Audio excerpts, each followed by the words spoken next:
Well, welcome back from your drive. I'm sure you enjoyed it. Seemed like it was quite busy out there. Of course, still having the mapochos around is fantastic. A bit of a different thing to be doing. To be very honest with you, we're going to talk about the highlights just now. But since there's no rush, I was sitting a little bit earlier just before the guys got back from drive and thinking back to my first night with Wild Earth, which literally started around a fire as well. First thing I did was pack a few stones together, made a fire and just enjoyed being in the bushveld. And lo and behold, it's a year and a half, almost more later. And here we are around a fire again. And nice to be talking to you. Wherever you might be in the world, welcome around the Wild Earth fire. And once again, welcome back from the drive. I'm sure lots more things to look forward to tomorrow. Just first of all, with regards to the highlights last week, this is our second time we're doing it. It really was fantastic seeing all the videos, all the effort that everyone put in. Thank you very much. I've enjoyed it. Everyone here has enjoyed it. And I'm sure lots of us will be archiving, in a way, sort of your own special take on what we've seen during the week, and these will become part of memories that we'll look at a lot down the line. Also, of course, congratulations to Valerie, who was picked as the winner. Now, first of all, I'm going to get a little bit comfortable. The first time last week, the highlights were just very quick, and I'm going to try and take a bit more time this time, since there's no rush to go and drive after this. And unfortunately, we can't show you this.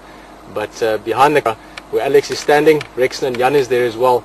Mark is in the live control center. But the view I've got from here is the sickle moon, just busy rising. Look at that. Unfortunately, we can't show you. We might show you at the end. And looking forward to talking to you. My name is Pieter, and without further ado, the highlights for the last week. Now, I've got a little note down here, but of course, with the light we've got, very difficult to see. So I'm going to try and do most of it from memory. We had the Saturday a couple of small things. Marco showed us a few things regarding smoke as well with elephant dung, a bit of the stories and remedies and bushman stories about elephant dung, and also a fantastic sighting of a bush baby, something as a tiny little animal that I'm sure all of us love whenever we see them. It was a really good sighting up close, and I remember I saw some of it from the live control center as well. Really an awesome bush baby sighting.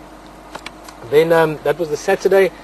Sunday, which was a really good day for us in many aspects. We hadn't seen lions for quite a while, and suddenly we saw lions. But not only that, we also saw new lions, lionesses we hadn't seen before at Trias Dam, and a great surprise just in that, the fact that we could look at them in such a beautiful space. But then Alex and Marco went a little bit later. They had a radio call saying that there was some buffalo heading that way, and they went back for another view, and this is when it really became interesting. The buffalo coming down to drink. Absolutely amazing view. I was sitting in the control center and I was as excited as I'm sure Alex and Marco and you were. But the lionesses looking at the buffalo, fantastic view with the lionesses' ears in the foreground and the buffalo drinking. One of those buffalo seesaw, the buffalo bull that we've come to know, and also his herd potentially were part of a lot of action later in the week, which we'll get to in a little bit. But not only that, it got better. Lionesses were looking at the buffalo, and the next thing, they were suddenly very alert. They looked towards their right, a little bit towards the south, and they noticed something. A little bit of inspection from the game drive side, and there was some zebra that were approaching the waterhole. These lionesses instantly went into stalk mode, even though they were quite full. Their bellies certainly showed that they'd eaten in the last two.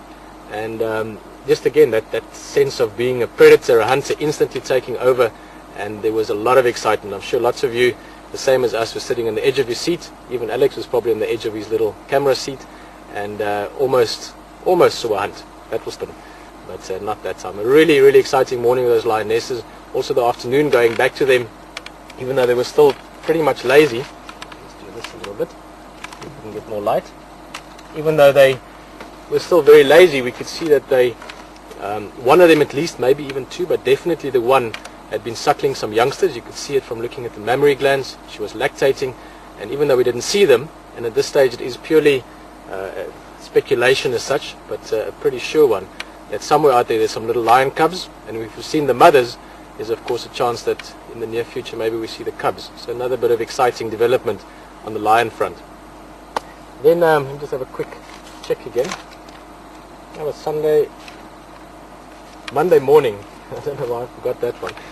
Monday morning started off very exciting, very close to Gari Pan, which is literally just behind us. We're right at Wild Earth Camp at the moment. Got very fresh drag marks from a leopard. You can see the tracks clearly in the dust of the road, dragging something at this stage, we didn't know what, into the drainage line system just below Gari Waterhole, which is of course very thick, a lot of lush bush. and had to do a bit of tracking and walking around and even running around in there, and eventually found the leopard on foot. Unfortunately, he was quite skittish and disappeared. I just saw him jump once or twice and he was gone, and we didn't see him with the vehicle, but we went back and we saw the carcass. He killed a young bushbuck, and that brought a bit of hyena activity over the next day or two, but we never got to see that male. But of course, we're in Djuma here at Sabi Sands. It certainly is a good place for leopard, and even though we didn't see that one, that same morning, Monday morning, we also saw Mafufenjan, big male leopard that Rexon loves, one of his favorite cats, and that we hadn't seen for a while. And Mafufenjan was doing not much when we saw him. He was sleeping, being a very lazy, relaxed Sabi Sands leopard, lying in the grass and sleeping away. But a big male, close to twin dams. Monday evening, and this is where my memory is now catching up. I want to make sure I get the days right. But Monday, Tuesday, there we go. Also, Marco had fantastic battaliers, and I should give you a little bit more time in between things, just to make the work and the use of this easier for those of you who are going to make videos.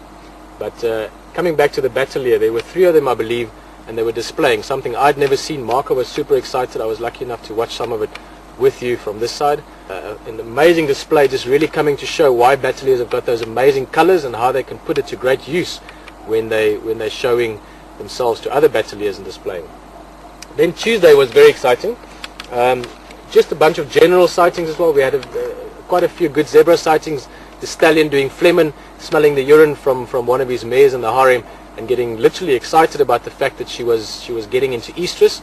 We saw them, a beautiful herd. I think there were about 9, 2 foals of them, and the excitement within the group was quite interesting, also from the stallion's point of view. Obviously, he's looking forward to more foals. Another zebra sighting that comes to mind was following that herd all the way from Quarantine, a whole dazzle of zebra running across, the little foal jumping around all the way down to Gari Pan, and actually seeing them drinking, waiting for them to arrive, seeing them drink, seeing how some of them stand guard, and also having 3 different views of it, which was quite exciting. Generally speaking of the Pan, while we're there, quite a few interesting activities around it. For a while the water was getting low, and it was interesting to see almost a little bit of anxiety or animals being a little bit agitated around the water getting low. Maybe the best example was Wonky, that elephant bull that we've come to really appreciate over time. And speaking of time, there's no rush, we've got a few minutes. Wonky getting quite agitated, maybe just asserting himself a little bit towards some of those buffalo that wanted to come to the Pan. And it just shows you that in the bush there is still a hierarchy between species, well, especially when resources become limited. Maybe as humans we know more about that than we realize. When resources are limited, you tend to dominate other species so that you can have access to it, and that's what happened around the water. Of course, it does get pumped, and that's brought a whole new bunch of activity the last few days. But before I go on about the Pan too much, there was some of the general stuff that happened around the Pan. Lots of general game as well: kudus, nyala, bushbuck, waterbuck, the duikers that are around all the time. We saw Mojo, the mongoose, one of the nights, and also found that there was another little female around that's not as habituated, but certainly male and female in the same area. So there's a little development as well.